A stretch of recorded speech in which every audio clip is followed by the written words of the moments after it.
Okay, student, there was a problem during my record the class. So we here go to our type of question number 4. So this is type of question 4. ठीक है। ये easy है, इसे आप लोग सब लोग समझ सकते हैं अच्छे से कि कुछ भी इस तरह का नॉर्मल क्वेश्चन जो पूछा जाए ये नॉर्मल है। ये आपको 1 लाइन में ही आंसर देने, 1 मार्क्स का होगा तो 1 लाइन में देना है, और इससे ज़्यादा मार्क्स अगर 2 और 3 का होगा तो वो उसके आगे मेंशन होगा, या जो इंस्ट्रक्शंस होंगे वहाँ मेंशन होगा। इस बात को आप ध्यान रखें, ठीक है। ठीक है, ये 4 ये तो ईजी है, ये आप पहले से समझते आए हैं, और ये जो क्वेश्चन है ये भी आप पहले से जानते आए हैं, तो मुझे इसको दोबारा बताने की ज़रूरत नहीं है। अब जो नेक्स्ट वन है आपका वो है फिल इन द ब्लैंक्स। ये आपका टाइप 5 है,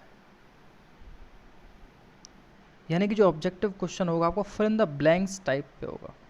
लेकिन आप एक चीज़ का ध्यान रखें, ये इस तरह से आता है, मतलब कुछ इन्फॉर्मेशन होगी और उसको कंप्लीट करना होगा आपको।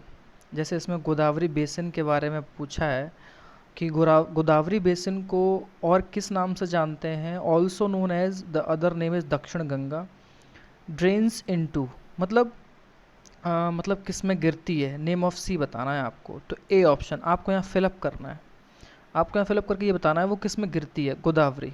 यहाँ कुछ और भी पूछा जा सकता है, Sindhu basin, Ganga basin, Brahmaputra basin, और इस तरह से उसको पूछा जाएगा। तो एक उसका ऑप्शन आपको इस तरह से आंसर में दिया होगा, फिर आपको ए में भरना है कि वो किस सी में गिर रही है। इसकी जगह कुछ और भी नाम हो सकता है, मतलब जैसे किस स्टेट में एंटर कर रही है, उसका लास्ट पॉइंट क्या है, ऐसे भी आ सकता है। टोटल लेंथ भी पूछ सकता है इस तरह से, और फिर एक बी इस तरह से पूछा है, तो आपको ये दोनों ही जगह उसका आंसर भरना है। ये आपका फिल इन द ब्लैंक्स, ये क्वेश्चन का लेवल है बेटा, ये एक अलग ही लेवल का क्वेश्चन है, इसको आप ध्यान से रखें। इसको कोई भी यूं ही रॉटन तरीके से नहीं कर सकता कि रट्टा मार लिया और कर दिया। ये सिर्फ समझने की ज़रूरत है और उसको सॉल्व करने की ज़रूरत है।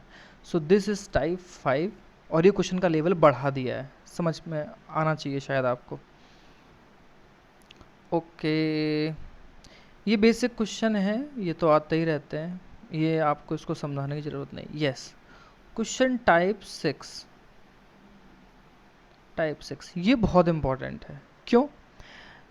आपको ऐसे दिया होगा, ये आपको पहले तो एक स्टेटमेंट दी होगी, पहले तो आप उसको करेक्ट करेंगे, करेक्ट करना होगा, और उसको रीराइट दोबारा से लिखना है। मतलब जैसे ये एक दिया हुआ है कि the king of Mexico rule dash dash, ऐसे करके ये पूरा स्टेटमेंट दिया है। यहाँ पे कोई भी एक स्टेटमेंट दिया हो सकता है, ज्योग्राफी से, इकोनॉमिक्स से, उससे उसको आपको पहले तो करेक्ट करना है और उसको रीराइट करना है कि उसमें कमी क्या है, और उसको दोबारा से लिख देना है। ठीक है, ये एक अलग लेवल का ही क्वेश्चन है, आप ध्यान रख लें। जैसे प्रीवियस क्वेश्चन की बात करें, फिल इन द ब्लैंक्स वाले FIB जो था, ये करेक्ट और रीराइट वाला भी एक अलग लेवल का क्वेश्चन है, टाइप 6। आप समझ रहे हैं? इसमें कोई ज़्यादा हार्ड देने की कोशिश नहीं होती है, ये ध्यान रखना। जो भी इंपॉर्टेंट टॉपिक्स होते हैं ना, हेडलाइंस में या टॉपिक के अंदर से, उनमें से दिया जाता है। आगे देखते हैं। और ये पिक्चर वाला तो आप देख ही चुके हैं, बार बार आ जाता है, इसको तो हमें ज़रूरत नहीं है ज़्यादा समझने की। यस, ये एक अलग टाइप का फिल इन द ब्लैंक्स है। ये type second of fill in the blanks है, इस चीज़ का ज़रा ध्यान रखें। ये टाइप 2 है, बट किस तरह का है, फिल इन द ब्लैंक्स का है। कैसे? इसमें इस तरह से पूछ लिया, देख लीजिए, CEBC स्टैंड फॉर, अब आपको पूरा उसमें भरना है कि वो उसकी फुल फॉर्म क्या है। चॉइस में भी आता है, जैसे यहाँ fill in the blanks last में दिया है सेंटेंस के, यहाँ पे सेंटेंस की बिगिनिंग में दिया होता है, dash is the lower house of Indian parliament. ये type second fill in the blanks है। ठीक है, आपको ये समझ में आ रहा होगा। ओके, ये नॉर्मल क्वेश्चन है, क्वेश्चन नंबर 11, ये तो सब लोग जानते ही हैं। Okay, 3 scope of morality in democracy, तो 3 स्कोप पूछ लिए हैं। Sorry I am wrong. There any scope of morality in democracy, मतलब ये नॉर्मल क्वेश्चंस की तरह, क्वेश्चन आंसर्स की तरह है जो आप लोग करते आए हैं। ठीक है, तो इसको मुझे बताने की ज़रूरत नहीं, ये आपका 2 और 3 में आ सकता है, इस तरह क्वेश्चन 2 और 3 में आ जाएंगे। ये इजी है, ऑप्शन लेके ही सारा पूछा गया है, बता सकते हैं। ये फिल इन द ब्लैंक्स मैंने आपको बता ही दिया है, इसमें मिडल में कुछ पूछा है, इसमें भी ज़रूरत नहीं है। और ये भी पूछ लिया है fill in the multiple choice की तरह, ये भी आपके लिए इजी है। और ये फिल इन द ब्लैंक्स वही बिगिनिंग में और फिर मिडल में होना, इस तरह से ये ज़्यादा आ रहा है। ये नया पैटर्न है आपका, नया लेवल है आप लोगों के लिए। अब ठीक वैसे ही आइडेंटिफाई इनकरेक्ट ऑप्शन। अब आपको एक ये नए तरह का क्वेश्चन है, ये आपका टाइप हो गया बेटा, आई थिंक 6 और 7 है, मैं थोड़ा भूल रहा हूँ। ये क्या होगा, मतलब आपके ऑप्शन दिए होंगे, ठीक है, एज अ मल्टीपल चॉइस ही है, बट ये तो पता होना चाहिए ना कि ये राइट है या रॉन्ग है, ये राइट है या रॉन्ग है। तो मे बी 2 ऑप्शन है या इससे ज़्यादा भी हो सकते हैं, तो आपको उसमें इनकरेक्ट ऑप्शन कोई एक होगा वो ढूंढना होगा। अच्छा, यहाँ पे इनकरेक्ट की बात कर रहा हूँ ना मैं, तो यहाँ पे करेक्ट भी लिखा हो सकता है, मतलब कि A1 2 3 और ऑप्शन में आपको दिए होंगे और उसमें से आपको करेक्ट ढूंढना होगा। यहाँ इनकरेक्ट दिया है, वहाँ करेक्ट आ सकता है, तो इस तरह का ऑप्शन आ सकता है। ये आपका टाइप 6 और 7 टाइप है। ओके, यस, 4 ऑप्शन दिए हैं उसमें। ये नया टाइप है ये लेवल आपका यहाँ से कुछ रेज हो जाता है, लेवल हाई हो जाता है, और ये टाइप आपका आता है 8। ये क्वेश्चन नंबर जो टाइप है आपका 8 है, और राइज जो है इसका लेवल जो हाई हो रहा है। यहाँ क्या करना है, कुछ इवेंट्स दिए होंगे यहाँ पे, ज्योग्राफी में भी हो सकता है, मतलब हिस्ट्री तो आई नहीं रही है, तो इकोनॉमिक्स में या पॉलिटी में हो सकता है, ज्योग्राफी में। आपको क्या करना है, अरेंज करना है सेंटेंसेस को, या जो इस तरह की चीज़ें उनको सीक्वेंस वाइज लगाना है in period in which वीवन occurred. मतलब कोई चीज़ पहले कौन सी हुई है, मान लीजिए ये पहले हुई है तो इसको पहले आपको ऊपर लिखना होगा। जब आप आंसर लिखना स्टार्ट करेंगे तो इनमें से जो पहला आंसर, मान लीजिए 4th ऑप्शन है, तो आप 4th को पहले लिखेंगे। देखिए, जैसे मान लीजिए इनमें से ये ऑप्शन पहला है, तो 4th को आप पहले नंबर पर लिखेंगे। ठीक, मान लीजिए सेकंड इसमें दूसरा है, तो आप उसके बाद सेकंड लिखेंगे, यानी फर्स्ट नंबर पे ये लिखा, सेकंड पे ये लिखा, थर्ड पे थर्ड है, और 4th पे फर्स्ट है। यानी कि फर्स्ट जो आपका राइट आंसर है फर्स्ट पे वो 4th वाला आ रहा है, सेकंड पे आपका सेकंड वाला स्टेटमेंट आ रहा है, थर्ड पे थर्ड वाला आ रहा है, और 4th पे आपका फर्स्ट सेट है। यानी कि आपको अरेंज करना है करेक्ट सीक्वेंस में, पीरियड के अकॉर्डिंग, कि कौन से टाइम में पहली इवेंट इंसिडेंट हुआ, उसके बाद फिर उसके बाद and later on so on. तो वो देखो नीचे ऑप्शन भी दिए होते हैं आपको, आप इस तरह से मैच कर सकते हैं अपने आप को। ये बहुत अच्छा क्वेश्चन है, और ये टाइप आपका 8 है।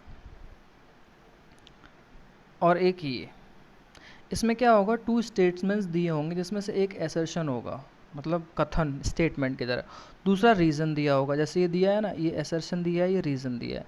आपको स्टेटमेंट रीड करना है और स्टेटमेंट के पढ़ने के बाद आपको करेक्ट आंसर चूज़ करना है।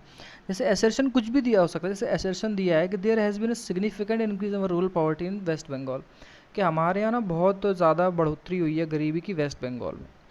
तो ये जो रीज़न दिया है ना, क्या ये इसी का रीज़न है एसर्शन का, ये आपको चेक करना है। Proper implementation of land reform had been done in West Bengal, कि जो लैंड रिफॉर्म का इम्प्लीमेंटेशन है वो बहुत अच्छे से डन किया गया है। तो सिंपल सी बात है, ये इसका रीज़न तो है नहीं। ये भी सही है और ये भी सही है। अब ऑप्शन पे आए, both A and R true and R is the correct explanation. अब ये आर इसका एक्सप्लेनेशन तो नहीं है, क्योंकि यहाँ रूरल पॉवर्टी बढ़ा रहा है और यहाँ लैंड रिफॉर्म हुआ है, तो this is wrong. Both A and R and true but R is not a correct explanation of A, ये आंसर है आपका, कि एसेसन भी राइट है, रीज़न भी राइट है, बट आर ना इसका एक्सप्लेनेशन नहीं है, और फिर ये दोनों तो होंगे नहीं। ये आपका बेटा टाइप हो गया 9, और यहाँ से ये आपका लेवल भी बढ़ जाता है। इस तरह से आपका स्टेटमेंट आएगा रीज़न वाइज, जिसमें असर्शन दिया होगा और आपको रीज़न अकॉर्डिंग 4 ऑप्शन दिए होंगे। और ये लास्ट टाइप, ये तो आपको मालूम ही है, ये पूरा एक पैराग्राफ दिया, उस पर बेस्ड कुछ क्वेश्चन दिए होंगे। ये आपका 3 मार्क्स का तो आ ही सकता है, क्योंकि इसमें आसानी से आप एक पैराग्राफ को पढ़ने के बाद 3 आंसर एक साथ दे सकते हैं। आप देखिए, ये देखिए यहाँ बहुत सारे इस तरह से ऑप्शन दिए हैं, बेस्ड ऑन अबव केस, आपको बताना है किस तरह केस है। ये एक अलग क्वेश्चन है, ये अलग टाइप का है, ठीक है, मतलब उसमें एक पॉलिसी के बारे में बात की है, बट मेरे कहने का मतलब ये है कि इस तरह से आपको एक पूरा पैराग्राफ दिया होगा और उस पर बेस्ड आपके क्वेश्चन आंसर्स होंगे। मे बी 3 मार्क्स का तो ये आ ही सकता है, जो कि जल्दी कर सकते हैं आप पढ़ने के बाद। ठीक है, तो ये आपका टाइप हो गया बेटा 10 ऑन पैराग्राफ बेस्ड। ये इस तरह का जो दिया है ये शायद आपके में आए। और ये नॉर्मल जो क्वेश्चन है बेटा ये तो आप जानते ही हैं, करते ही आए हैं। ये है, देखिए सोर्स के ऊपर ये क्वेश्चन दिया है, अभी सोर्स के ऊपर यहाँ नीचे क्वेश्चन दिए, सोर्स बी का क्वेश्चन दिया है, फिर ये सोर्स सी दिया है ना आपका यहाँ पे, तो फिर सोर्स सी पे बेस्ड देखो ये सारे क्वेश्चन है, सोर्स ए पे क्वेश्चन, बी पे, सी पे, ये पैराग्राफ की तरह। ठीक है, अनसीन पैसेज जो रीड करते हैं उसके अकॉर्डिंग फिर उसका आंसर देते हैं। तो बस ये इतने ही टाइप हैं बेटा आपके, टोटल 9 और 10 टाइप से क्वेश्चन आपके सामने आएंगे 3 बुक से। आपको उनका अच्छे से रिवीजन करवाया जाएगा, और मैं आपको रिवीजन करवाते वक्त जो भी क्वेश्चंस बनेंगे वहाँ पे मैं वहाँ पर आपको एग्जाम्पल के तौर पे समझाता भी रहूँगा कि ये इस तरह से आना है, इस तरह से आना है। ओके, बस इतना ही आपको हमें देना है, इतना ही आपके लिए ध्यान में रखना है। ये तो छोटे छोटे क्वेश्चन हैं, ये तो आप कर ही चुके हैं। ठीक है, बस ये इसी तरह से आपको ऑब्जेक्टिव टाइप में इस तरह से क्वेश्चन आएगा। और 2 और 3 मार्क्स में जो नॉर्मल है पॉइंट्स वाले वो लिखने हैं, 3-4 क्वेश्चन होंगे। और पैराग्राफ वाला तो आना ही आना है डेफिनेट, मतलब पैराग्राफ जो पोर्शन है वो डेफिनेटली आना ही आना है, जिससे कि वो आपको बेटर टाइम में ज़्यादा नंबर्स के लिए आपको हम पेपर बना सकें। So this is done for today. I hope you will understand well. If someone has a problem regarding this question paper or type of question, kindly tell me honestly and I will help him or her. Okay, thank you class. Have a nice day.